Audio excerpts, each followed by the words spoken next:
اعوذ باللہ من الشیطان الرجیم بسم اللہ الرحمن الرحیم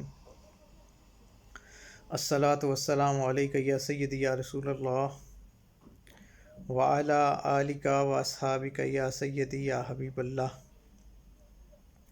حاضرین و سامعین، ایک بار پھر سے مولانا آصف اشرف جلالی نے نیا ویڈیو بیان جاری کیا، جس میں اس نے پھر سے مخدومہ کائنات، سیدہ کائنات، شہزادی کونین، سیدہ طیبہ طاہرہ عابدہ زاہدہ ذاکیہ عفیفہ راضیہ سیدہ فاطمہ الزہراء سلام اللہ علیہا کی شان اقدس میں گستاخی کی، اور یہ بتلا دیا کہ اس سے قبل جو اس نے گستاخی کی تھی وہ غلطی سے نہیں بلکہ جان بوجھ کر مستی سے کی گئی تھی، اور پوری پری پلین گستاخی کی گئی۔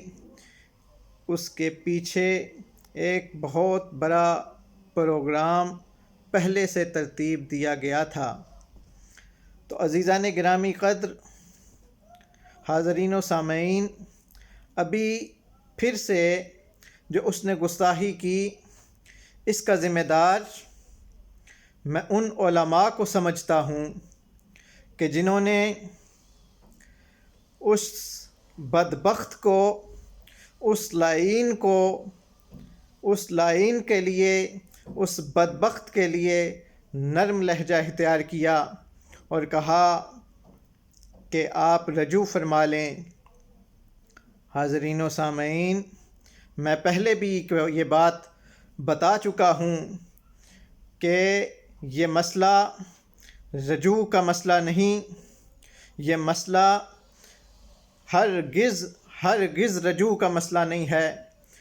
حاضرین و سامعین، یہ مسئلہ ختم نبوت کا ہے، ختم نبوت کی گستاخی کا ہے، ختم الرسل کی گستاخی کا ہے، کیونکہ سیدہ خاتون جنت سلام اللہ علیہا ختم الرسل کی شہزادی ہیں، آپ لخت جگر امام الانبیاء ہیں، حضور علیہ السلام کے جگر کا ٹکڑا ہیں۔ تو سیدہ خاتون جنت سلام اللہ علیہا کی گستاخی براہ راست آقا کریم علیہ السلام کی گستاخی ہے، اور اس کی سزا صرف اور صرف سر تن سے جدا ہے۔ یہ توہین رسالت میں آتا ہے، یہ توہین زہرا توہین رسالت میں آتی ہے، توہین زہرا توہین رسالت میں آتی ہے، توہین زہرا توہین رسالت میں آتی ہے۔ میں بار بار بتلا رہا ہوں، اور جب تک میرے جسم میں جان ہے، میں یہ بتلاتا رہوں گا کہ یہ گستاخی مصطفیٰ ہے، یہ گستاخی شان رسالت معاب صلی اللہ علیہ وآلہ وسلم کی گستاخی ہے۔ عزیزان گرامی قدر، یہ گستاخی اس کی شان میں گستاخی ہے کہ وہ امام الانبیاء جس کے آنے پہ ساری کائنات کھڑی ہو جاتی ہے، وہ امام الانبیاء جب یہ سیدہ کائنات، مخدومہ کائنات، شہزادی کونین تشریف لاتی ہیں، تو وہ امام الانبیاء، وہ امام المرسلین، وہ امام المجتہدین، وہ امام الانبیاء اٹھ کے سیدہ کے استقبال کے لیے کھڑے ہو جاتے ہیں۔ عزیزان گرامی قدر، حاضرین و سامعین، جس کے استقبال کے لیے خود امام الانبیاء کھڑے ہو کر اس کا استقبال کرے اور اپنی نشست پر اس کو بٹھا دے، اس کی گستاخی کو کیا آپ رجوع کرنا کہیں گے؟ اس کا رجوع نہیں بنتا۔ میں بار بار بتلا رہا ہوں، یہ رجوع والا مسئلہ نہیں ہے۔ ہم اگر آج تک خاموش ہیں تو ہماری خاموشی کا ناجائز فائدہ مت اٹھایا جائے۔ حاضرین و سامعین، کبھی یہ ملا اٹھتا ہے تو من گلت حدیثیں گھڑنی شروع کر دیتا ہے جن کی کہیں کوئی روایت ہی موجود نہیں ہوتی۔ کبھی یہ ملا اٹھتا ہے تو جناب حیدر کرار کرم اللہ تعالی وجہ کریم کے بارے میں بکواس کرنی شروع کر دیتا ہے۔ کبھی یہ ملا اٹھتا ہے تو آقا کریم علیہ الصلاۃ والسلام کے پیارے پیارے چچا جان علیہ السلام کے بارے میں بکواس کرنی شروع کر دیتا ہے۔ اور کبھی یہ شخص اٹھتا ہے اور اب کی بار تو اس نے حد پار کر دی کہ اس بار اس نے مہدومہ کائنات کو اپنا ٹارگٹ بنایا ہے۔ تو عزیزان گرامی، اب ہم چپ رہنے والے نہیں۔ اب جس اہل سنت و جماعت ہونے کے ناطے جس سکوت کو ہم اختیار کیے ہوئے تھے، اگر یہ شخص باز نہ آیا اور اس جیسے کئی اور ملا جو اس وقت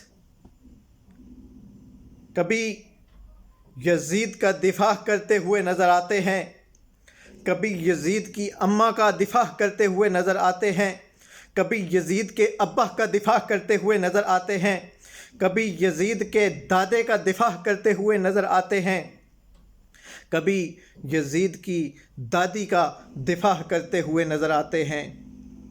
عزیزان گرامی قدر، ان ملاؤں کو اب بتلانا پڑے گا کہ اگر یزیدیت ابھی تک تم میں موجود ہے تو سن لو، حسینیت بھی موجود ہے، حسین کے لاڈلے بھی اس کائنات میں موجود ہیں، علی کا خون بھی اس کائنات میں موجود ہے، سیدہ زہرا طیبہ طاہرہ پر جان نچھاور کرنے والے بھی اس کائنات میں موجود ہیں۔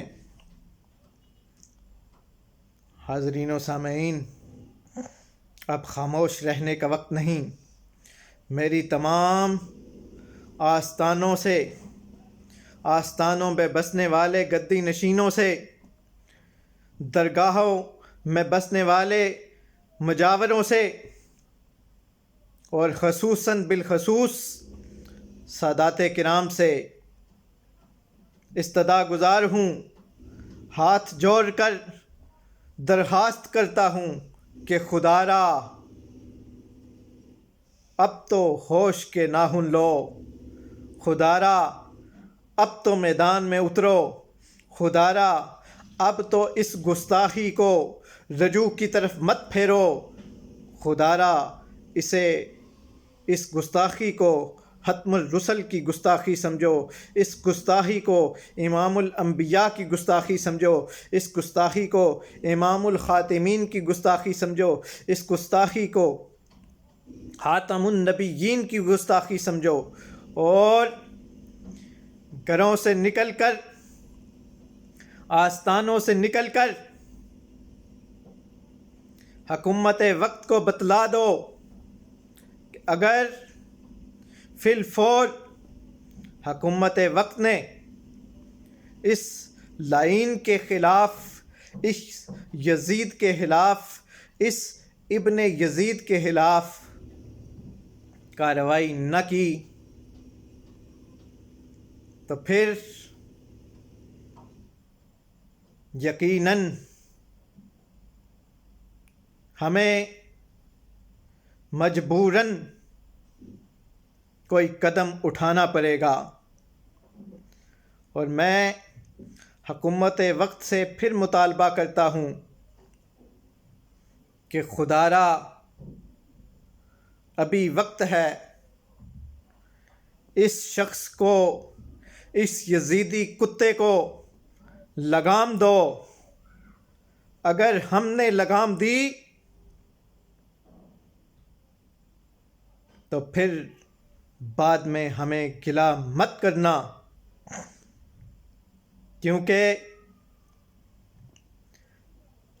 تم لگام نہیں دو گے تو کوئی نہ کوئی علی کا بیٹا اٹھ کر اس کو لگام دے گا، کوئی نہ کوئی علی کا جانثار اٹھ کر اس کو لگام دے گا، کوئی نہ کوئی فاطمہ الزہرا سلام اللہ علیہا کے قدموں کی خاک پہ اپنی جان نچھاور کرنے والا اس یزیدی کتے کی گلے میں لگام دے گا. اور یقین کرو، اس وقت کو یاد کرو جب نبی کے غلام سر پہ کفن باندھ کر نکل پڑتے ہیں، پھر وہ یہ نہیں دیکھا کرتے کہ ان کے سامنے آنے والا کون ہے، یا اس کی پروٹیکشن کرنے والا یا اس کی رکھوالی کرنے والا کون ہے. اہل بیت طہار کی شان اس جیسا ملا کیا سمجھے گا. خود کو بریلوی کہنے والے فاضل بریلوی کے برادر مولانا حسن رضا کا کلام سن. وہ فرماتے ہیں کہ باغ جنت کے ہیں بہرے مدحہان اہل بیت، باغ جنت کے ہیں بہرے مدحہان اہل بیت، تم کو مجدہ نار کا اے دشمنان اہل بیت. کس زباں سے ہو بیاں عز و شان اہل بیت، مدح گوئے مصطفیٰ ہیں مدحہان اہل بیت. ان کی پاکی کا خدائے پاک کرتا ہے بیاں، آیا تطہیر سے ظاہر ہے شان اہل بیت. مصطفیٰ عزت بڑھانے کے لیے تعظیم دیں، ہے بلند اقبال تیرا دو دمان اہل بیت. ان کے گھر بے اجازت جبرائیل آتے نہیں، قدر والے جانتے ہیں قدر شان اہل بیت. گھر لٹانا جان دینا کوئی تجھ سے سیکھ جائے، جان عالم ہو فدا اے خاندان اہل بیت. اور اہل بیت پاک سے گستاخیاں بے باکیاں، اہل بیت پاک سے گستاخیاں بے باکیاں، لعنت اللہ علیکم اے دشمنان اہل بیت. اور بے ادب فرقے کو سنا دو اے حسن، یوں کہا کرتے ہیں سنی داستان اہل بیت. السلام علیکم ورحمۃ اللہ وبرکاتہ.